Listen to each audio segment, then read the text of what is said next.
FM Talk 106.5, the Gulf Coast Weather Authority. The safety is off. There's a round in the chamber. This is Armed Alabama. Sponsored by McCoy Outdoor Company, Mobile's hometown full-line outdoor sporting products and gear store.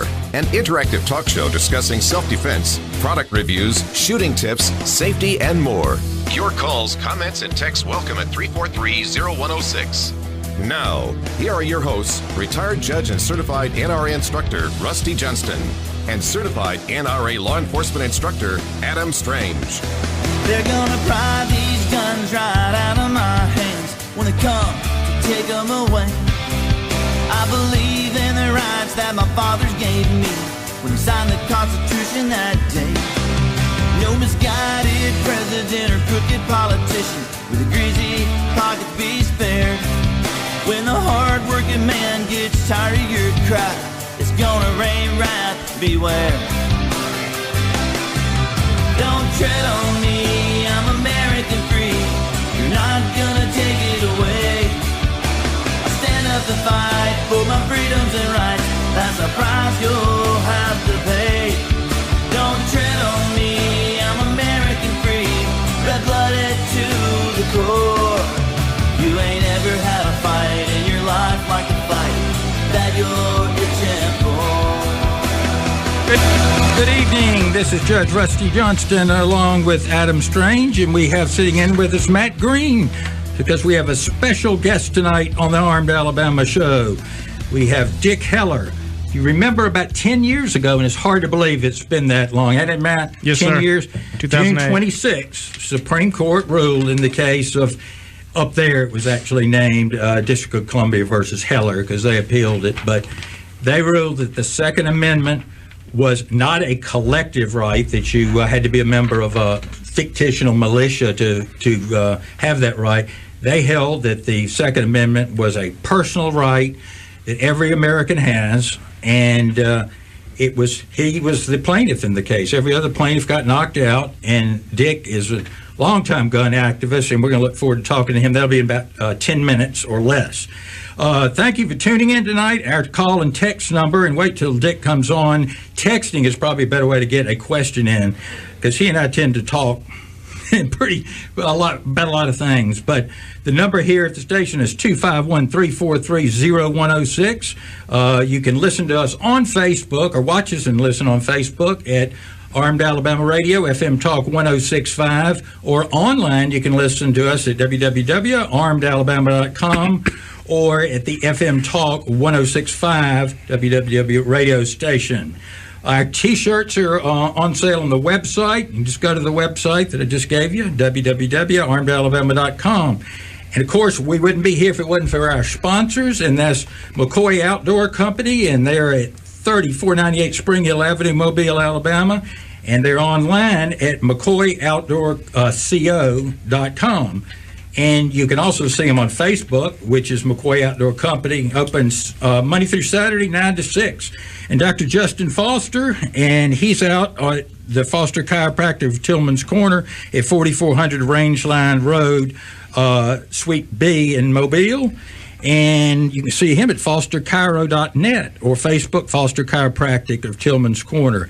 Hanson Heating and Air, and you can see them online. You can book online also at Hanson, Hansen Air, all one phrase, .com, or Facebook, Hanson Heating and Air.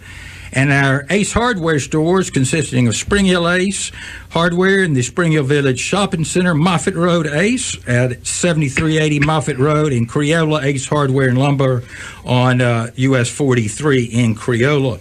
And, of course, Mike Ward's Liberty Safes, and they're at I-65 and the Moffett Road, the I-65 Service Road and Moffett Road, have the big sign up there.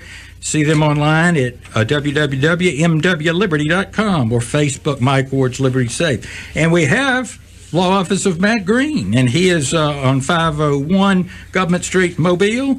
And you can see him at the Matt Green Lawyer, and no representation is made that the quality of the legal services to be performed is greater than the quality of legal services to be performed by other lawyers. And we can speed that up 25 times.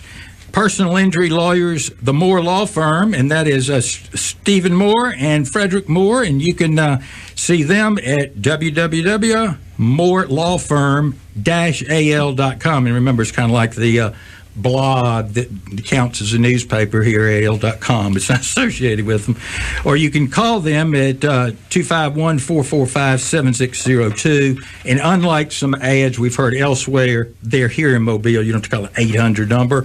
Same thing, no representations made. The quality of the legal services to be performed is greater than the quality of legal service performed by other lawyers.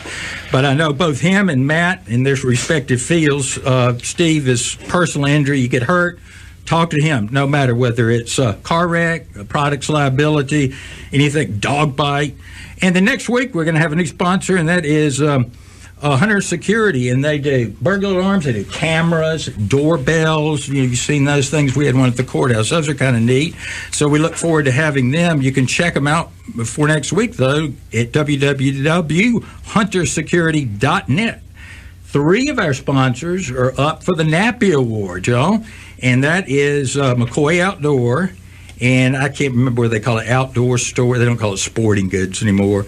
Spring Hill Ace Hardware, and the Moore Law Firm. So if you want to go and vote for them, as well as this radio station, it'd be nice if we were on a radio station that won. I think they did last year, so maybe they stuffed the ballot box. So... And in a few minutes, as I said, we've got Dick Heller coming on, and I'll tell you a little bit about him before we get going. Adam, you got anything that's... Yeah, Judge, just going to talk real quickly about some active shooter situations that took place, get some tidbits where actually a concealed carry holder, armed citizen, actually was there to save the day. They say that didn't happen. Never happened. Well, I got 2 good examples right here. One was Oklahoma City, where a mother and daughter was shot at a restaurant, where the suspect came in and opened fire in the restaurant and was taken down by a concealed carry holder as they came into the restaurant. It happens all the time. Yeah, very quick situation. So he was confronted by the citizen and, of course, pulled out his firearm and shot the bad guy. Good. Next situation is Little Caesars. Actually took place in Florida. Can't see right away exactly where in Florida, but anyway, the Little Caesars employee, was closing the store down that night when a suspect came in dressed as a crazy clown. Oh, yeah. Crazy clown costume with looks like a ball bat or a 2x4 or something, and a pair of scissors. Attacked the employee as it was closing the Little Caesars Pizzeria down.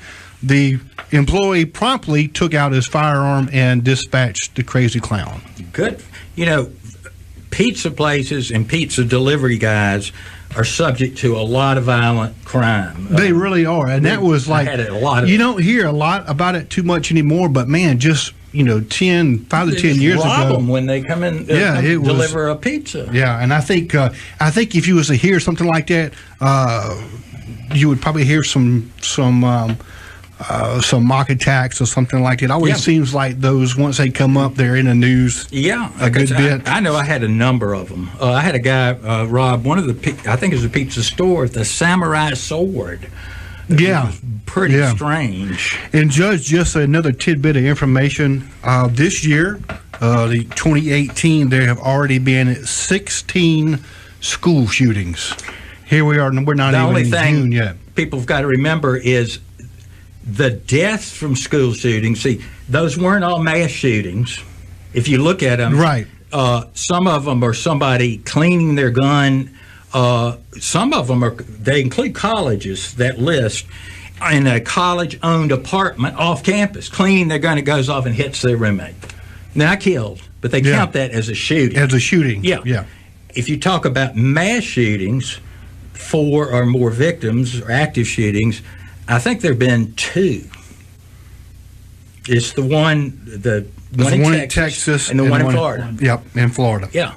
And, statistically, your child is safer in school than in your house. Yeah, and speaking, of course, we've talked at length about this, and one of the things that we've talked about is, of course, as far as Alabama and Alabama teachers, is arming those teachers under Title 34 of Alabama law, and that is pretty much making them an armed security guard if they so choose to carry a firearm all at you school. Need is 2 or 3. Absolutely, at each school, but something's got to be done for it to keep this at bay, keep it from happening. The deterrent effect. Yeah, because this last suspect, he had a .38 revolver and a shotgun. And there was pump shotgun. Yeah, so there was no exotic, AR-15 or whatever, or some high capacity fast shotgun. Exactly. And it shows how, if you know what you're doing. We'll be back right from the break. Armed Alabama.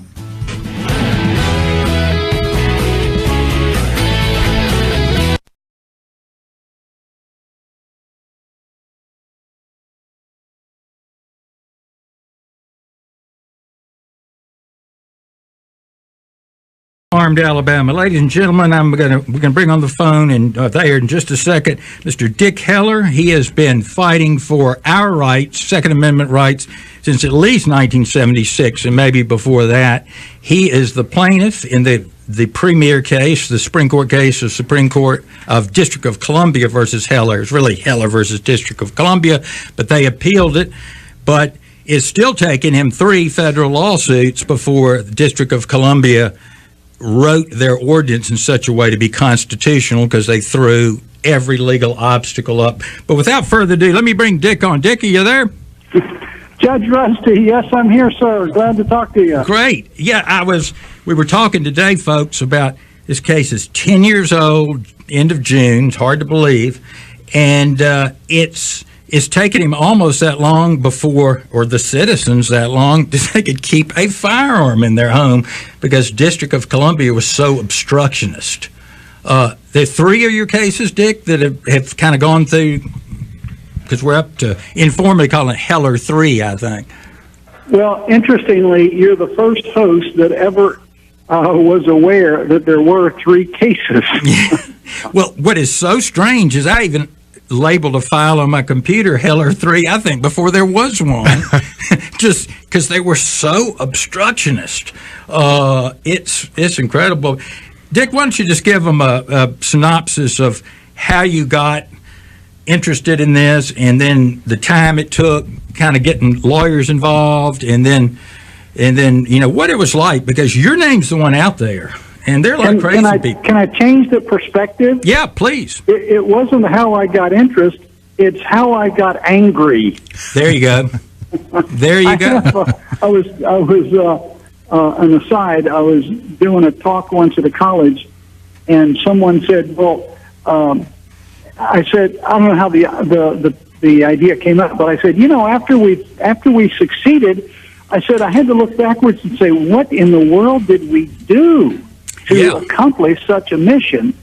And when everybody on the planet, even in China on the other side of the world, said, you don't stand a chance. Yeah. And even the NRA. What I said is, I said to them, well, we have an app for that. Yeah. And they kind of got a chuckle out of it, because it starts off, if you look at APPS, A is for angry. First, you have to be angry enough to get motivated to get off whatever your rut is in life, to make it to win the battle for whatever it is you're after. And Dick, whether it's guns or ATEC or degree or anything. Most people thought this was already the case. That motivates you to take action. So we have AA, and then you need people. You need to put a plan together, and you need to pursue it, and with passion, and eventually you'll have some success at something. In our case, it only took 32 years. That's right. That's when you moved in about the time of the bicentennial in July of '76. That's all.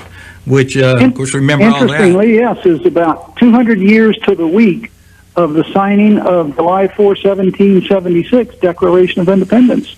I just figured that out a couple of weeks ago. And you just innocently bought a .22, kind of a cowboy revolver, and were shocked that of the D.C. gun laws had been changed too. Why don't you give us that story, because it's amazing to me. Well, I moved into D.C. in 1976, where I like to say, with a 100% Democrat city council, they don't have much regard for the Constitution, and they absolutely detest the Second Amendment.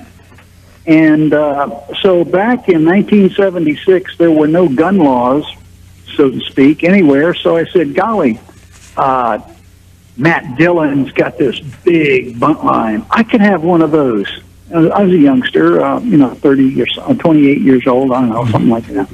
And so I went across to Maryland and bought my handgun and brought it back home, and everything was okay. No FFLs, no transfer, no fees, no nicks, no nothing. Yeah. And we lived in a nice, pleasant society back then. Everybody wasn't shooting it out on the street? I don't remember that either, but seems like they would have been. Me neither. They kept saying there'll be blood in the streets, and we never had any. And then things started to happen. The liberals, Mark said, we're going to control your education system, destroy your family, and infiltrate your churches, so that all of our morality ideas broke down, and people started being very vindictive and turf-oriented, and bad guys had gun battles. Yeah. But in July, there were no gun laws, and in 76, October, July, August, September, October, 3 months later, the city had passed this draconian set of thou shalt not own a gun.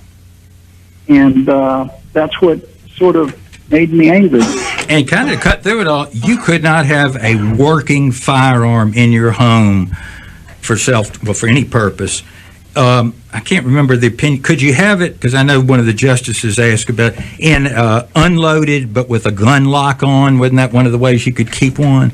Well, what the situation was that you could be grandfathered in, and I said, why would I sign up to be grandfathered in? That means I've got to register it, and why do they want me to register it? Because they want to know where I live. Well, why do they want to know that? So they could come and knock on my door and kick it in and take my gun someday. Oh, yeah. So I said, ain't doing it.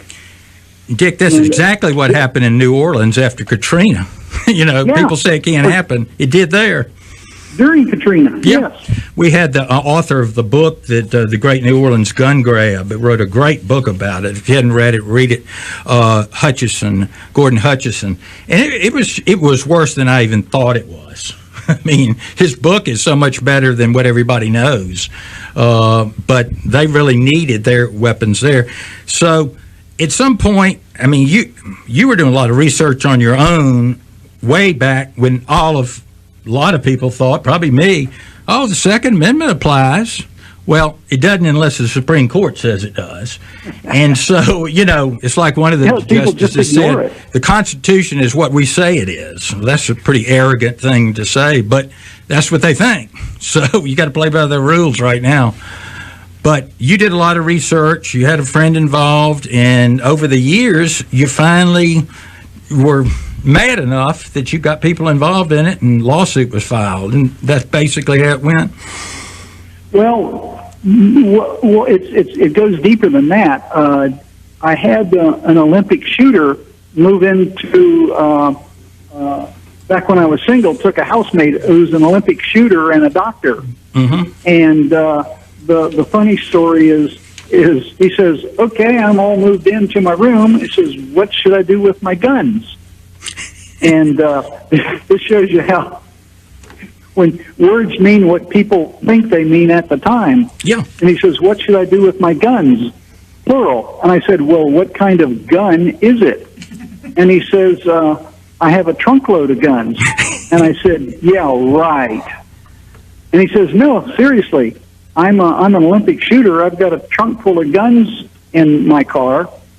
And I said, "Man, you've got to get those out of Dodge. We'll go to jail. It's contraband. It's a criminal act." And he sat down on the couch and said, "Yeah, right." Yeah, I said, no. Just because you live in the freest country in the capital city doesn't mean you can have a gun, even if the Constitution has a Second Amendment. You know, he probably thought, like we used to think at one time, well, the First Amendment means, let's say, regarding freedom of speech, what it says, and they didn't know about the President Adams having the Alien and Sedition Act adopted, where you could be arrested and imprisoned for criticizing the president or the government. You could criticize the vice president, Thomas Jefferson. And, of course, Woodrow Wilson did the same thing. And they locked people up for making political statements. So, yeah, we all thought that mattered, but I guess it does now. The Supreme Court has said. Dick, we're going to be moving into a break in a minute, but I want you to be thinking about a question that came in from a caller that I've been thinking about, too. What do you think the future of the Second Amendment is? Because there's a real push now, an assault on it. You know, they're throwing at the trial balloons.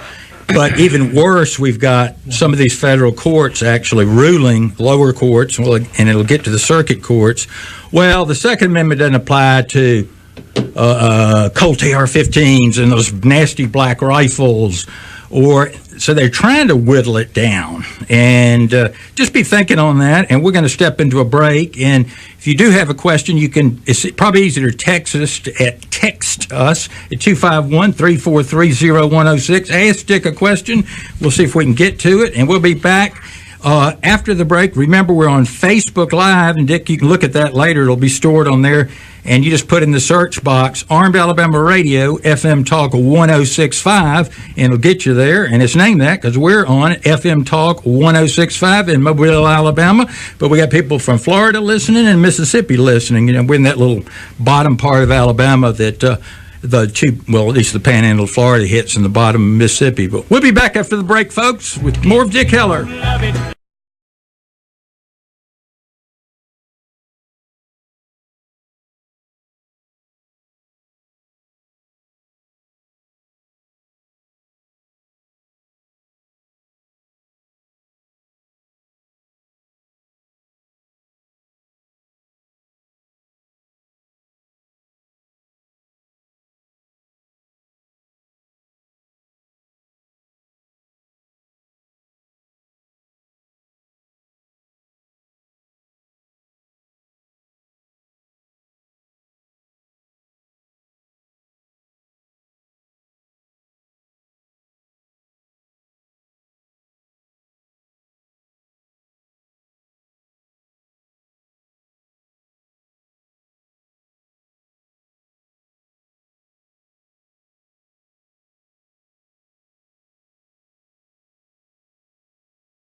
more than you, man. Welcome back to Armed Alabama. This is Judge Rusty Johnston with our special guest tonight, Dick Heller, who was the plaintiff in the landmark case of Heller versus District of Columbia that established that the federal government was bound by the Second Amendment. A lot of people thought that for years, but it wasn't so until 10 years ago. Dick, if you lived here, you could shop with us at McCoy Outdoor Company. They're a wonderful outdoor company, and they have everything. They have people that really know the guns, but you can get clothes there. You can get fishing stuff there. You can get these ice chests that used to be sponsors with the NRA, who will remain nameless. So they're great. We appreciate them being here, and they're with OK&B was on at 3498 Spring Hill Avenue in the Spring Hill Plaza. McCoy Outdoor Company. Go and see them for all your sporting needs, and vote for them for the best store in the Nappy Awards. Dick, we've got a caller, and let's see. Let's go ahead and take him. He's from Mississippi, and which is great. Hey, Randy from Mississippi. Whereabouts? Hey. Hey. I get to talk to you. I have a serious question. I see it. Go ahead. I want everybody to hear it. In the Second Amendment, is there anything in the Second Amendment that says the federal government cannot ban ammunition? They're going to allow you to have your guns because that's an infringement on your Second Amendment right. Well, but can they ban the ammunition? Well, there are two things about it. One, they can make it so hard to get and so expensive, none of us will be able to afford it. And as long as they don't go over a certain level, they're probably not classified as banning it. But, they can forbid the interstate, forbid us from buying it by mail. They can put some more taxes. But I would say in a perfect world, in a legal world where the Constitution mattered, they could not ban ammunition or make it so hard to get because a gun would be useless. What do you say, Dick? Very good question. Thinking whether or not they can ban ammunition harkens back to what started Concord and Lexington. The chief's army, the King's Army, knew they couldn't go door to door and grab all the firearms, so they attacked the ammunition sites, and that's what started it. That was the question I always asked jurors. Today, as a matter of fact, we have the same 3% activists with the same vigor today, and I was thinking about when they first came out and started taxing newspapers in D.C., I said, wait a minute, that's effectively an infringement on the First Amendment, and I think what the decision came out was it's not a special tax, it's a normal tax. So they're going to get their taxes. And apply it to ammo or guns, I think we'd probably, in the Supreme Court, we might just have the same results. You can tax firearms and ammo at whatever your normal sales tax rate is. But if you make it prohibitively expensive. Poll tax, ammo tax, gun tax, talking tax kind of thing. I think you're probably right. They could get away with a $1, 1,000-round tax, but not $1,000, 1,000-round box. So, well, I would say that's an issue right there because you give them an inch and the communists want a mile. Absolutely. Randy, thank you for calling. Appreciate that. Great question. And like thank you, Judge. In New York, they said, well, we want a special, $1 a round, $1 a bullet tax to combat gun violence. Well, clean up your society and you won't have gun violence. That's it's not right. my problem. It's a great point. Dick, I have with me, too, here, my co-host is Adam Strange, and Adam is an engineer type, which you would be kind of familiar with. And then I have my old law clerk, Matt Green, who's a lawyer here in town, who he probably wrote it, truth be known, but the first paper that I presented or gave speech to the local Rotary Club, downtown Rotary Club, about your case, which, would have been within a year of it. So this still got the video of that. So they're here too. I'd like to see that. Yeah, I'll send you a link because it's up a couple places. But, Matt, can you think of anything? Because I've talked to Dick several times, and I'm going to monopolize that. No, Dick, Matt Green. Nice to meet you, finally. Yes, sir. I was just curious, and Judge Rusty and I were instrumental in helping found our local Federalist Society chapter here, and we had Alan Gura come speak to our group one time, and I was wondering what your thoughts were in terms of the obstacles y'all had to face in the lawsuit. What would you say the biggest hurdle was in terms of successfully getting the case properly before the court? I don't want to say lawyers' egos. Mm-hmm. Oh, we know about them, and I'm sure another thing was not having a printing press to print money, like the government does. No, more seriously, it was that we were blazing new ground, and I mean, like it took me 20 years of going to think tanks and just learning. I knew nothing. I'd drink beer, drove Corvettes, and did whatever women told me to do, to chase them. And so I knew nothing about law. I was an engineer. So it took a lot of research. And then, remember, in hindsight, I said you have to be angry and you got to get some people, build your network, and build a plan. And everybody was a piece of the puzzle. Yeah, you were probably that engineer type that read the Second Amendment and thought, oh, it means what it says. Yeah, I just said, if I ever get caught with my gun in the wrong place, we have the Second Amendment, I'll hire a lawyer and do something. Yeah. I didn't realize it was as esoteric as it is in the law. Well, it shouldn't be. Beer drinker. Dick, the framers and ratifiers, and it's better to look at the ratifying conventions in the state, but they were told the Constitution means what a person of ordinary intelligence at that time, back then, thinks it means. You don't have to go through all this slicing and dicing and that they do today, and twisting of the words. Dick, let me ask you this. To add to that, there's another phrase I like to add to that, is that the success of Western culture is because the concept of principles are timeless. Yep. So, shall not be infringed, but people, we're timeless. Right, and thou shalt not murder is timeless, It's and timeless. thou shalt steal is,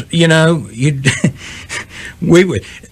Matt, you had a question for Dick? Yeah, there were several other plaintiffs, but your case was really the one that got chosen. And a lot of people that aren't lawyers don't know that you have to actually have standing and suffer an actual injury. It's not like you get to pick a case and argue it. Can you tell our listeners how you were injured by the District of Columbia specifically, and what gave you a cause of action? Got it. It's in two phases. And first, it did not cost us any money when some slick New York lawyers in New York told a charity in Boston that they did not have to be harmed. And my buddy... The violation of a constitutional right is the harm. The architect of our case, his name's Dane von Breiken-Lickhart, who recently passed away, said, no, you have to be harmed.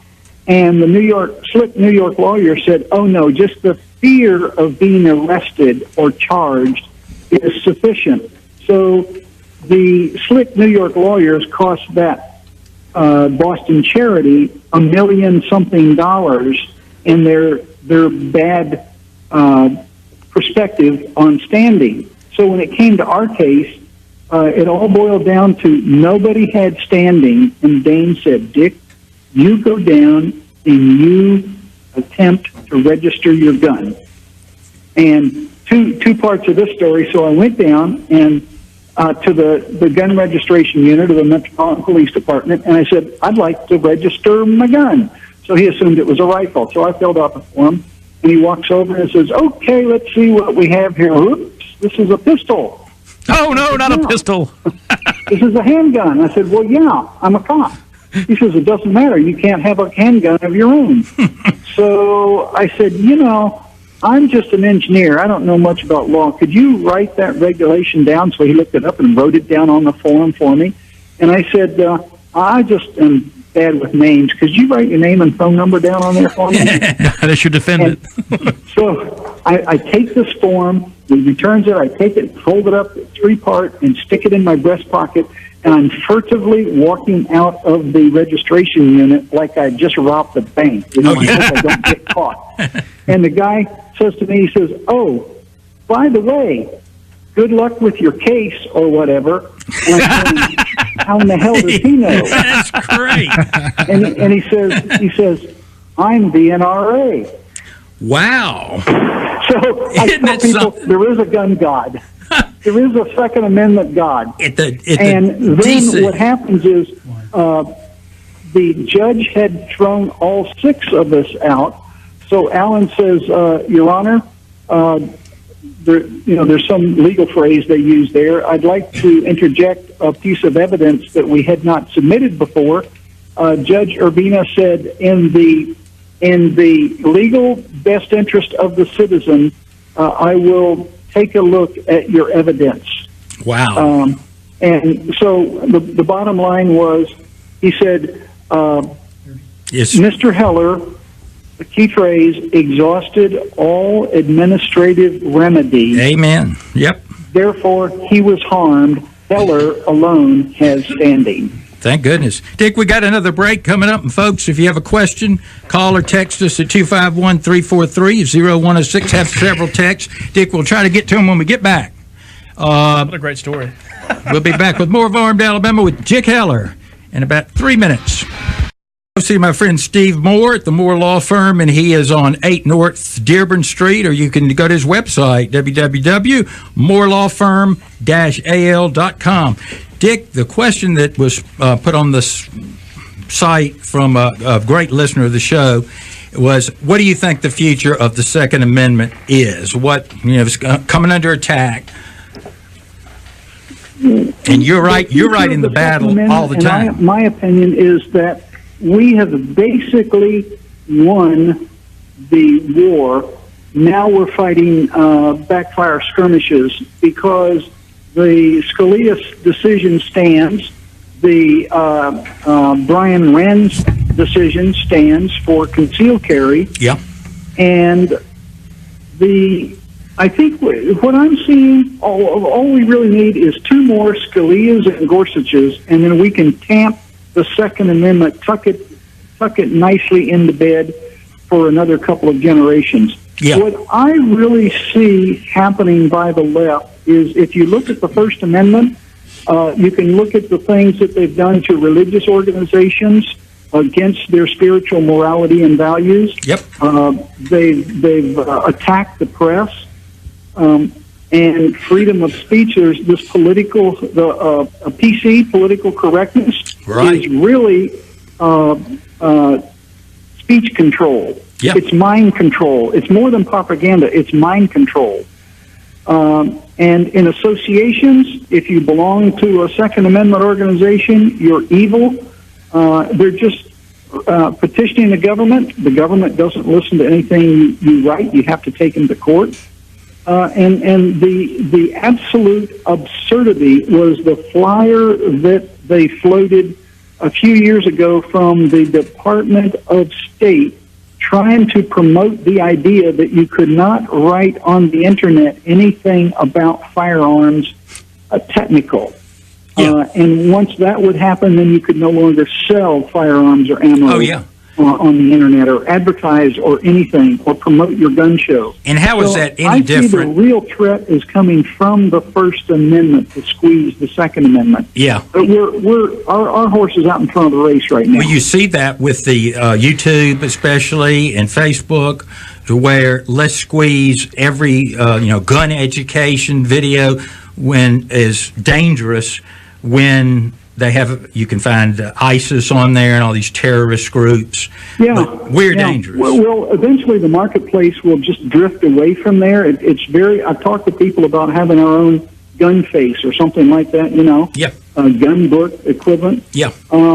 And apparently it's a horrendous startup getting a network built. Yeah. But what I think the other bright light that I've seen was we haven't seen a Second Amendment case for a long time, but the one, Caetano from Massachusetts on the stun gun. Yeah. where Alito, which some of my lawyers said was the weak link in our bench, where he made the statement. What is it called when they write a supporting amicus brief? A concurring opinion? Or concurring opinion, where he said any weapon that is necessary to defend your life cannot be classified as unconstitutional. Whoa. Wow. And that is a broad, bold statement. Yeah. And I think that probably represents at least 4 of the Supreme Court justices' feeling on the Second Amendment. So all we need now is 2 more Gorsuch or Scalia's, and we're in. And, you know, Dick, that ought to be the case, because you look to Blackstone in England, we were talking the other day. I think the number one right, the natural right that everyone's born with, is the right of self-preservation, self-defense. And what do you don't use your hands with that. You have to have a weapon. Yeah.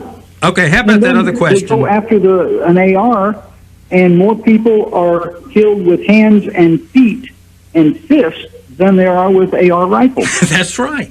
But you never hear about that, do you? And more are killed with blunt objects and knives than ARs. Oh, yeah. And it's gone so absurd that even in London, it is illegal to carry a knife now. Oh, boy. Okay, let's answer that other question about Oliver North being chairman or president of the NRA. What do you think? That is good news, bad news? He's a leader. He's a winner. I have no fault. He'll probably get a lot of publicity. We need to double the membership, because, like you say, it's 3%. And I understand everybody doesn't want to go out and put their face on television, but they can send $30 to one of the Second Amendment groups, NRA, Second Amendment Foundation, Gun Owners of America. You got to be a member of one of them, folks. Because I'm a member of all 3 of them. I am too. That's why I say that. But, you know, you got to do that, because they get scared of numbers, the politicians, and even the courts do too, because, you know, their budgets get controlled by the legislative branch. So, well, any final thoughts you have, Dick? Because I want to tell everybody, because I was involved in a case where we had a lead plaintiff. Now, the Supreme Court didn't hear the case, thank goodness. They denied cert after we won it in the 11th Circuit. But the lead plaintiff, in your case, the only plaintiff, he was one of 3. It's stressful, and you got to be a motivator, because a lot of times the lawyer's working on other things, and my plaintiff would come down, what about our case? And he'd get me all charged up again. But do you have any final tell us about the banquet in June. If anybody's got a little extra money, first of all, you can go to hellerfoundation.org, www, check that out. But Dick is involved in the celebration of the 10th anniversary, and that is on June 26th. And they're having a dinner in D.C., and there'd be a great event to go to. One of us is going to try to get up there. But, Dick, why don't you tell us about that, if you got a second? Well, it kicks off at noon on the plaza of the Supreme Court with, I think, Thomas Massey, who is the president of the Second Amendment Caucus in the House, giving a speech, and I'll probably utter a few words and then turn it over to Ted Cruz and Matthew, what's his name in South Carolina? Yeah, Robinson. Matt Robinson. Yeah, he'll be there, and then at dinner we'll have Ted Cruz will give a full-blown Second Amendment speech. Great. And I've asked Matt Robinson to give his impassioned presentation of "I am the majority." Right. Stop blaming me for criminals' activity. Amen. And of course, I'll be there, and we look forward to having everybody from all over, a lot of people from all over the country. Now, where can they buy tickets? I'm sorry. Yes, Heller10.com. Heller TEN.com. Heller10. HELLERTEN.com. Great. And we can put that on our Facebook page. Yeah, we'll put that website. up, so we'll have the link, and I'm looking forward to hopefully seeing you then. Dick, we really thank you for being with us. Have people hurry up, because we're filling up. Yeah, I hope so. We thank you for all your work, and thank you for being with us for the past hour, and look forward to seeing you pretty soon. I just wish I could talk to about 50 colleges in the next 2 or 3 years. Yeah, and I get know. the message out there and show them the perspective and what their government's doing to them. And It's like kudzu. It's out of control. Have to give it a local flavor. Thank you so much, Dick. Yes. We'll see you. Thank you, sir. Thank you. Dick. Ladies and gentlemen, that was Dick Heller, and check out his website at Heller10, www.heller10ten.com. We'll put the links on the Armed Alabama page tomorrow. If you want a polo type shirt, go to the Armed Alabama webpage. You can buy one there. And I'm going to turn it over to Adam. We thank all our sponsors, and you want to? Yeah, and of course, without them, we wouldn't have our show. We and wouldn't. that's Dr. Justin Foster at Foster's Chiropractic at Tillman's Corner, McCoy Outdoors, of course, Ace Hardware Stores, Spring Hill, Creola, and Moffett locations, the law office of Matt Green, who was able to join us tonight. So thank you, Matt. Nama's Catering, Hanson Heating and Air, which I have seen them everywhere because it's been so hot. It's like buying a red car. Yeah, absolutely.